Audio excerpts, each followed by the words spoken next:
Right guys, ndoda kuti ndimbokuratidzaiwo zvimwe zvezvinhu zvinowanikwa pano paFit and Go. Ozoti sometimes unoita problem nemotikari yako, motikari inogona yakuoma steering and kuti uzive kuti chii chinenge chichiitika sometimes unogona kuremera. So nhasi ndiri pana paFit and Go.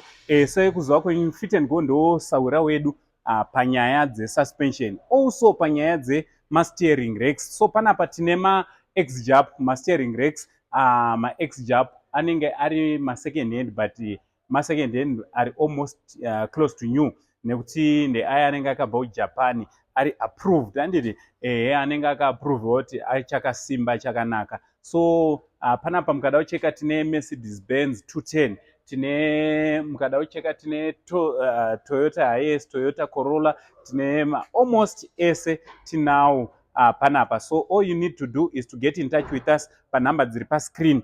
Zvako zvotoita zvakanaka. Ukada kucheka zvakare tine ma-steering racks achiri manyowani, handiti ma-brand new tinawo zvakare. So iwe unongochuza yaunenge uchiafoda, brand new kana kuti X-Jap, handiti so kazhinji ukanzwa motikari yako ichiomarara kazhinji ndo zvinenge zvichiitika. From Uncle saying the only Zim uncle for now, it's much love and God bless.